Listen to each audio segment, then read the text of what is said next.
आप देख रहे हैं यूनिवर्सल न्यूज टुडे। ये जो पब्लिक है ये सब जानती है, पब्लिक है। आज अंदर क्या है, आज बाहर क्या है, ये सब कुछ पहचानती है। विवेक मिश्रा जी, लोकसभा का चुनाव का समय चल रहा है, दौर चल रहा है। तापमान के साथ साथ जो है देखा जाए तो जो है इसका भी तापमान धीरे धीरे बढ़ता जा रहा है। आप सबसे पहले एक यूथ हैं, क्या सोच रहे हैं?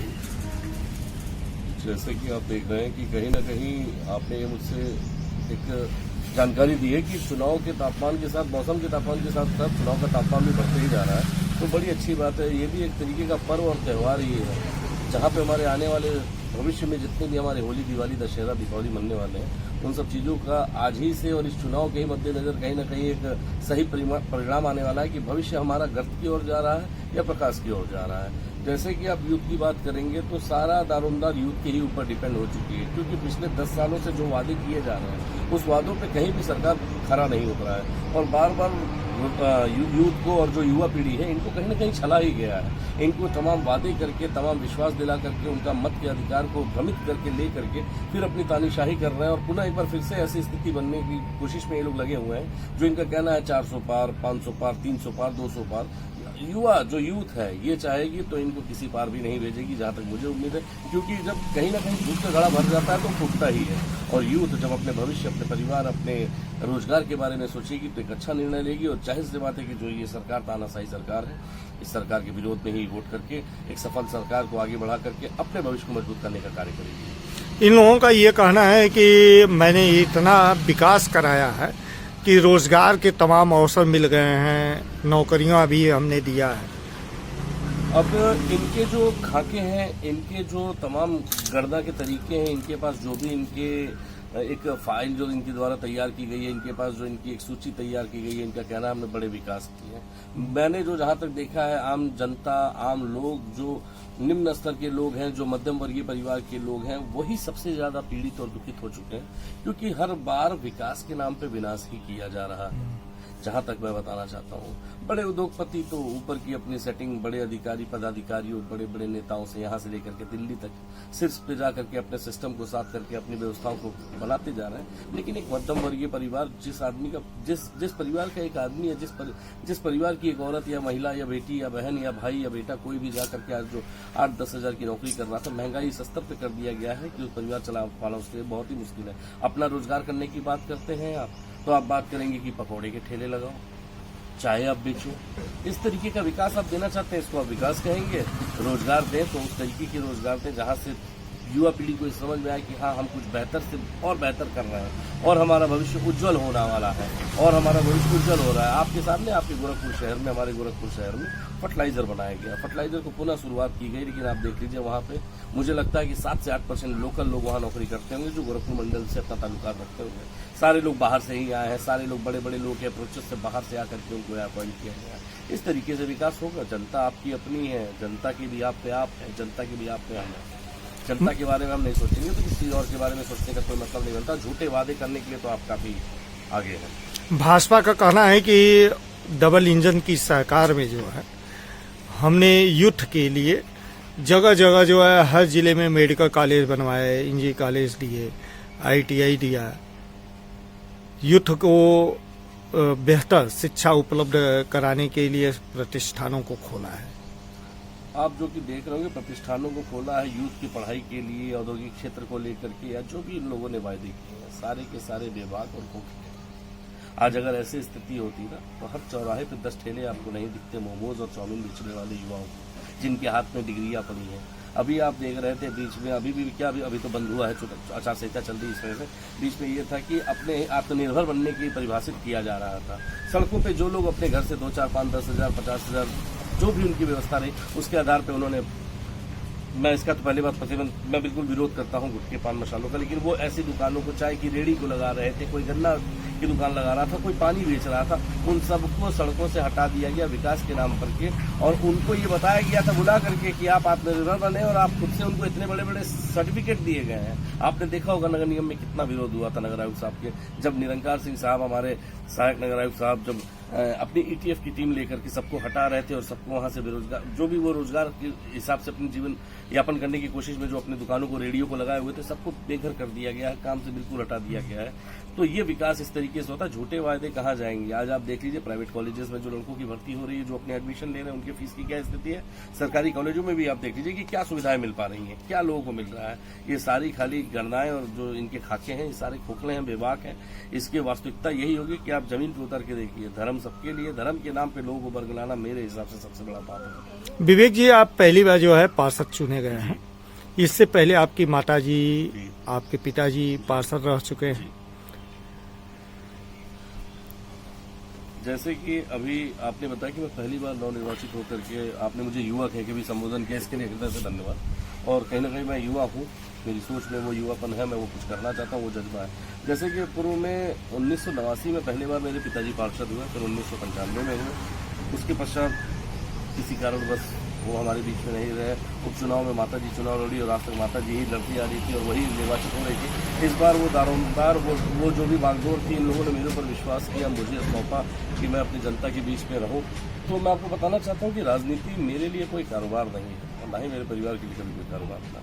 ये हमारे लिए सेवा धर्म है, ये हमारे ब्लड में है कि हमको अपनों के लिए लड़ना पड़ेगा, हमको अपनों के लिए चलना पड़ेगा। हम बिना किसी पद के भी, हम एक बार एक चुनाव में हम नहीं थे इस पद पे, लेकिन तब भी क्या जनता से हम विपरीत रहे, जनता से अछूते रहे। कोई कहते तो इसका कोई आपको एक शब्द नहीं कह सकता है, क्योंकि हमारा मेन उद्देश्य ही यही है, पद है या ना है, लेकिन हम अपने शिक्षा का, अपने ज्ञान का, अपने लोगों का, अपने व्यवहार का जहाँ तक उपयोग होगा, अपनी जनता, चाहे वो मेरे क्षेत्र से हो या किसी भी क्षेत्र से हो, किसी प्रदेश से हो, देश के किसी अभिन्न अंग से हो, वो मेरी शिक्षा, वो मेरा ज्ञान, वो मेरा अपनापन, वो मेरे अंदर की कृतज्ञता, वो मेरे अंदर की दयालुता, वो मेरे परिवार का दिया हुआ जो संस्कार है, वो सबके लिए समर्पित रहेगा।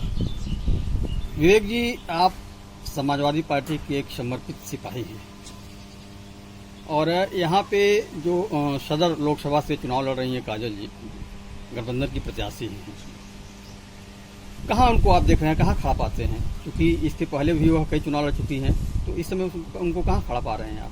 सर्वप्रथम तो मैं आपसे बताना चाहता हूँ, जैसे आपने कहा कि जो समाजवादी पार्टी से जो प्रत्याशी घोषित हुई है श्रीमती काजल निषाद जी, वो गठबंधन सरकार की प्रत्याशी है। तो मैं आपको बताना चाहता हूँ कि खाली एक टैगलाइन है, ये गठबंधन सरकार की प्रत्याशी है। ये गोरखपुर नगर वासियों की, गोरखपुर के मजलूम लोगों की, गोरखपुर में जो अपने हक को नहीं पा रहे हैं, ऐसे लोगों के द्वारा बूस्टअप की हुई और उनके सर पे उनका हाथ रखा हुआ, वो उनकी प्रत्याशी है। वो एक अच्छी बात है। गठबंधन एक पार्टी की अब बात करेंगे, गठबंधन के आधार पर उनको यहाँ पे लाया गया, लेकिन वो आम जनता की तरफ से प्रत्याशी होकर के आई है। जैसे पूर्व में भी उन्होंने कंपेयरगंज से चुनाव लड़ा, उसके बाद उन्होंने मेयर की भी दावेदारी की। आपने देखा कि एक महिला कितना संघर्ष कर रही है आम लोगों के लिए, आम जनता के लिए, जो दबे हुए हैं, कुचले हुए हैं, जो परेशान है, जिनका अधिकार नहीं मिल रहा है, जिनके लिए कोई खड़ा नहीं हो रहा, उसके लिए काजल निषाद जी खड़ी हो रही है। और अपने साफ मन, साफ हृदय से और कर्तव्य निष्ठा को पूरा करने के लिए वो जनता के बीच में आकर के उनका प्रतिनिधित्व करने की हमेशा कोशिश करती हैं और कर रही हैं, और आगे भी करेंगी। निस्संदेह सरकार जो भी जिस तरीके का भी अपना ताम तिगड़ी लगा ले, लेकिन जनता जब अपना अधिकार और अपने मत का अधिकार सही जगह करेगी, अपने बेटी के लिए करेगी, अपनी बहन के लिए करेगी, तो निसंदेह सीट हमारी समाजवादी पार्टी की निकलनी है, क्योंकि ये सीट समाजवादी पार्टी की नहीं, आम जनता की होगी। और आप कहीं ना कहीं देख रहे होंगे कि पहले क्या था कि अभी जब ये गठबंधन हुआ तो इस गठबंधन का नाम INDIA से करके इंडिया करके आ गया, जैसे कि आप लोग भी देख रहे होंगे।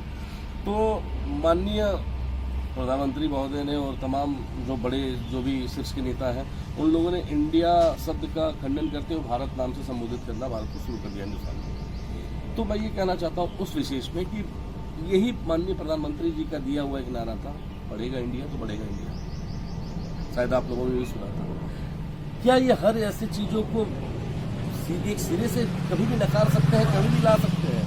मैं इस चीज़ की जानकारी जानना चाहता हूँ। तो नाम बदलने से अच्छा है ना विचार बदलना, चाहे प्रदेश के नेता हो, चाहे देश के नेता हो, जिनका सरकार चल रहा है, नाम बदलने से अच्छा विचार बदले, आम जनमानस के बारे में सोचे, रोजगार के बारे में सोचे, शिक्षा के बारे में सोचे, और गोरखपुर लोकसभा सीट जो है जी शुरू से कांग्रेस का गढ़ रहा, बाद में जो है बीजेपी का गढ़ बन गया। जी ऐसे में उधर बीजेपी यह कह रही है कि डबल इंजन की सरकार है, गोरखपुर महानगर में देखा जाए तो ट्रिपल इंजन की सरकार है, नगर निगम भी उन्हीं का है।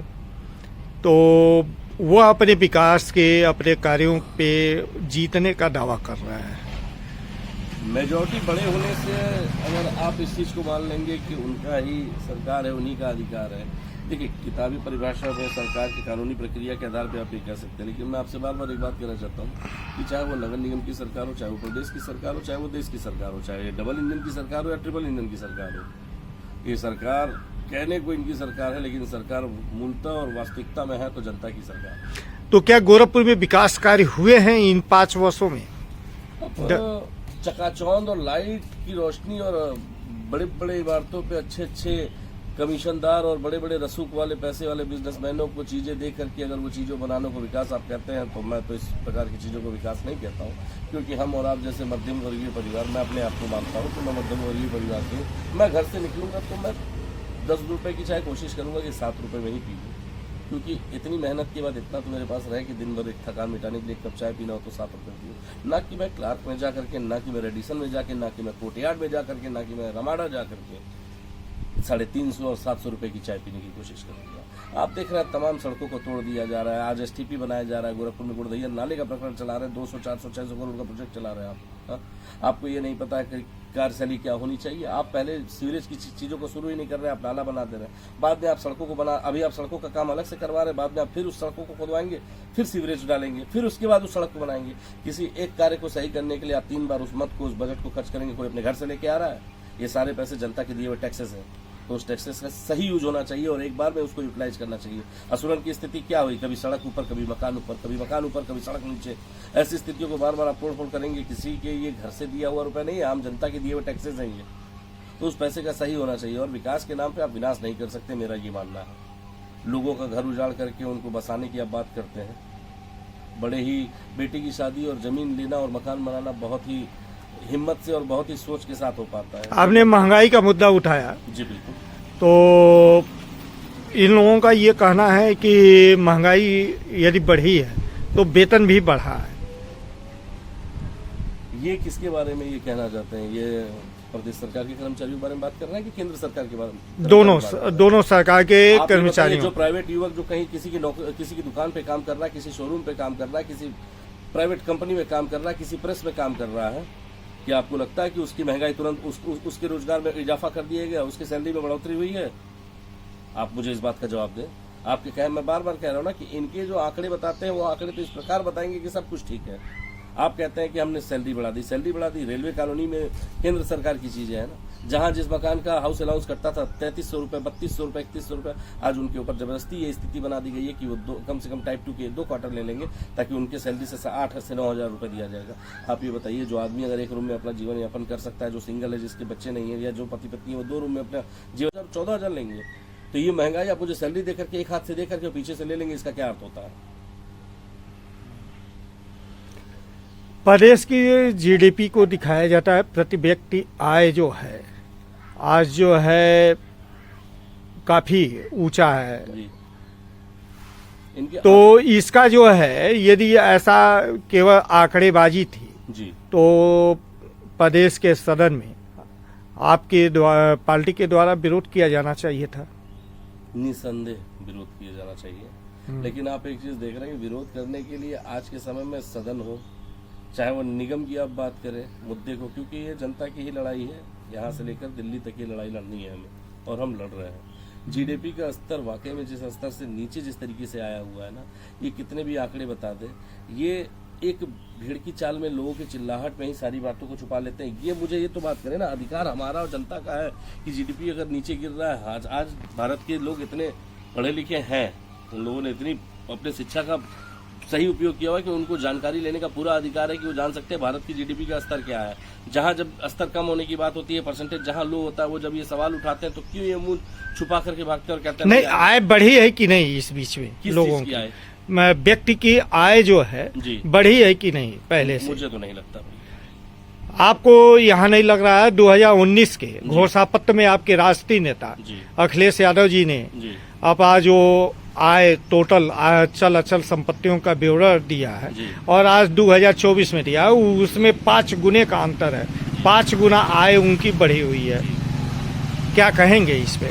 इन्वेस्टमेंट प्लान के आधार पे उनका अगर कोई व्यापार होगा, देखिए मैं किसी के व्यक्तिगत किसी के बिजनेस में और किसी के वो सरकारी कर्मचारी तो है नहीं, आप मेरी बात से आप आय बढ़ने की बात कर रहे हैं। आय बढ़ने के माध्यम अलग होते हैं। अगर उनका कोई व्यापार है, उस व्यापार पे उनका उतना इन्वेस्टमेंट है और वो सरकार को उतने टैक्सेस दे रहे हैं, तो निसंदेह बड़ा होगा। लेकिन मैं बार बार बात कर रहा हूँ कि आप मुझसे अगर सवाल भी कर रहे हैं तो आप एक ऐसे व्यक्ति के बारे में सवाल कर रहे हैं जैसे इन ये तो पहली बात एक राजनेता के बारे में आप मुझसे ये बात कह रहे हैं। कहीं ना कहीं उनके परिवार में जो भी ये आंकड़े आए होंगे उनके किसी पेपर वर्क के ही आधार पे आए होंगे।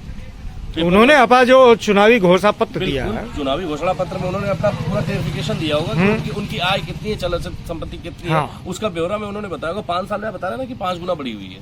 नहीं 15 साल में 15 साल में 5 गुना उनका बढ़ा हुआ है। जाहिर सी बात है कि व्यापार जरूर कोई ना कोई करता हो, राजनीति एक अलग चीज होती है और राजनीति अखिलेश यादव करते हैं। वो हमारे पूर्व मुख्यमंत्री हैं, आने वाले भविष्य के वो मुख्यमंत्री हैं हमारे, ठीक है। मैं जो कहना चाहता हूँ, उनके परिवार में अन्य ऐसे लोग जरूर होंगे जो कि कार्य नहीं कर रहे होंगे, लेकिन उसके आधार पर उनकी आय बढ़ रही है। तो कहीं ना कहीं व्यापार में इन्होंने कहीं ना कहीं इन्वेस्ट किया होगा, सरकार को उसका टैक्स दे रहे होंगे तो बढ़ रहा होगा। मैं आम जनमानस की बात करना चाहता हूँ, जो निचले तबके के जो मध्यम वर्गीय परिवार के लोग हैं, उनका मैं पूरी तरीके से संभावित बता रहा हूँ कि कहीं से भी उनकी आय में वृद्धि नहीं हुई है। ये मेरी जानकारी। सुरक्षा और महिलाओं की जी समस्याओं, उनकी सुरक्षा, उनकी शिक्षा को लेके आप क्या कहेंगे? शिक्षा के मामले में तो मैं आपसे कहना चाहता हूँ, महिलाओं पे अगर आप महिला के ही बारे में बात करते हैं, देखिए चाहे महिला हो या पुरुष हो, लड़का हो, बालक हो, बालिका हो, शिक्षा जब तक हमारे विचारों से हम भी अगर चाहेंगे कि हमारे पास खाने को अगर नहीं हो रहा है तो भी हम एक रोटी कम करके अपने बच्चों को पढ़ाना चाहेंगे। सरकार क्या स्थिति दे रही है, दिल्ली जैसी गवर्नमेंट जो सरकारी विद्यालयों का कार्य कर रही है, आप लोगों ने भी देखा होगा कि वहाँ पे आपकी सरकारी स्कूल प्राइवेट स्कूलों से कितने हाईटेक हो चुके हैं। क्या अगर इतने कर्म करने लायक हैं, इतने कर्तव्यनिष्ठ लोग हैं, तो उसी आधार पे यहाँ पे भी करें। पार्टी कोई भी हो, अगर आप उनके विचारों से अगर वो विचार आम जनमानस के लिए ठीक जाता है तो उस तरीके की क्रियाकलाप यहाँ करें ना। शिक्षा का स्तर आप बढ़ा रहे, सरकारी स्कूलों की स्थिति अभी भी जस की तस है। आप जरा शहर महानगर में घूम करके देखिए कोई भी सरकारी अर्ध सरकारी कॉलेजेस हैं उसके छत जर्जर हो चुके हैं, पानी नहीं आ रहा है, ऐसी स्थितियां चल रही हैं। और अब बालिकाओं के पढ़ने की बात कर रहे हैं तो मैं बार बार कहना चाहता हूँ कि ये सरकार खाली आंकड़ों की सरकार हो चुकी है। ये खाली आंकड़े दिखा करके ही आपको भ्रमित कर रही है कि क्या स्थिति है। आपने भी देखा होगा 3 साल पहले ही एक लड़की नाव पार करके इसी नौसड़ के आगे बहरामपुर में एक लड़की नाव चला करके स्कूल जा रही थी। आप इसको क्या मानेंगे? ये भी तो इसी सरकार पे हुई है, उस पर कोई आवाज निकली, उस पर कोई बात नहीं हुई। प्रदेश में योगी जी की सरकार को ये कहा जा रहा है कि सुरक्षा की गारंटी। बिल्कुल सुरक्षा की गारंटी लोग कह रहे हैं, सुरक्षा की गारंटी हो रही है, लेकिन बड़े बड़े उद्यमियों की और बड़े बड़े उद्योगपतियों की, आम जनता की नहीं। आम जनता की कौन सी गारंटी ले पाएगा कोई? आम जनता की गारंटी ले पाएगा इस तपती धूप में, जब वीआईपी मूवमेंट होता है, जब हमारे माननीय अपराधियों माफियाओं पे बुलडोजर? नहीं, मुझे तो अभी तक नहीं दिखा। तमाम ऐसे केसेस हैं बड़े बड़े प्रदेश के नेताओं पे, गोरखपुर में बड़े ऐसे भाजपा के नेता जिनके ऊपर दर्जनों केसेस हैं और वो तो अभी भी घूमते टहलते नजर आ रहे हैं, उनके ऊपर कोई भय नहीं दिखता मुझे। कौन लोग हैं ऐसे? बहुत से लोग हैं, नाम लेना, वो आप भी इसी शहर से हैं, आप ही इसी महानगर से, आपको भी पता है कि इसकी स्थिति कहाँ से कहाँ तक है। यहाँ तो ऐसे ऐसे माननीय लोग हैं जिनके परिवार में आपसी मुकदमों का इतनी फहरिस्त चल रही है, मारपीट का 151 से लेकर के 302 तक का मुकदमा चल रहा है, उनके बीच में कोई नहीं है। जो जिसका खास है वो आराम है, क्योंकि इनके पास तो आप जान रहे वॉशिंग मशीन पड़ी। आप लोग जो है बार बार जो है कह रहे हैं ईडी और सीबीआई का दुरुपयोग किया जा रहा है, बिल्कुल, जबकि भाजपा के बस्ती में विधायक हैं, उनके यहाँ जो है ईडी का छापा पड़ा। आप भाजपा के विधायक के बारे में बात कर रहे हैं, ईडी का छापा पड़ रहा है। जैसे रावण के 10 सर हुआ करते थे, पहला सर कटा तो लोगों को लगा कि सर कट गया, लेकिन उसके बाद भी 9 सर बचे हुए थे, मेरा जहां तक, ठीक है, मेरी जो जानकारी होती। रक्त बीज भी एक पहले के एक राक्षस हुआ करते थे, उनकी गर्दन कट गई, लेकिन ये उनको वरदान प्राप्त था कि एक बूंद गिरेगा तो वहां से कई और पैदा होंगे। तो ये जो सरकार है, ये किसी अपने लोगों का कुछ ही, इतने लोगों में से किसी अपने 1-2 लोगों का अगर बलिदान भी देती है तो उनको हाशिए पे रख करके ही वो काम कर रहे हैं कि एक लोगों के बलिदान दीजिए, 100 लोग फिर आएंगे। तो ये तो उनकी मूर्खता है, जो बेचारे इस तरीके की चीजों को झेल रहे हैं, जो इस सरकार को अपना मान करके उसके साथ बिल्कुल साफ हृदय से अच्छे तरीके से लगे होंगे, शायद मेरा ही कहना है। लेकिन उसके बाद उनके ही आधार पे उनको हाशिए पे रख करके, उनकी गर्दन पे छुरी रख करके, उनका बलिदान दे करके अपनी चीजों को आगे बढ़ाने हुए अलग चले। सेंगर साहब का अभी तक कुछ नहीं हुआ, टेनी साहब का अभी तक कुछ नहीं हुआ। तमाम ऐसे मुकदमे, तमाम ऐसे फहरिस्त चल रही है, उसके बारे में भी तो फिर बात करें। गोरखपुर बस्ती की 9 सीटों में जो है बीएसपी, जी 4 सीटों पे जो है मुस्लिम जी कैंडिडेट दी है। जी। क्या कहेंगे? गोरखपुर, डुमरियागंज, खलीलाबाद, महाराजगंज। देखिए, बीएसपी के बारे में तो मैं ज्यादा क्या कहूँ। जैसे कि आपको भी पता है कि बीएसपी जो सरकार है ये अटैची वाली सरकार है। ये अटैची पे ही भरोसा करती है मेरे हिसाब से। तो उनको फर्क नहीं पड़ता है कि वो हिंदू को दे रहे हैं, मुस्लिम को दे रहे हैं, वो सवर्ण को दे रहे हैं, वो पिछड़े को दे रहे हैं, वो दलित को दे रहे हैं, वो किसको दे रहे हैं। इससे फर्क नहीं पड़ता है। उनको बस यही फर्क पड़ता है किसकी अटैची, किसका ब्रीफकेस कितना बड़ा है। उनको आम जनता की लड़ाई लड़ने का कोई मतलब ही नहीं है। तो ऐसी चीजों को तो मैं एक सिरे से खारिज करता हूँ। निसंदेह हर सीटों पे अच्छे बहुमत से समाजवादी पार्टी सरकार नेता चुनाव जीतेंगे हमारे जो भी प्रत्याशी हैं, और जनता की लड़ाई या जमीन से लेकर के शीर्ष तक की लड़ाई है। Thank you.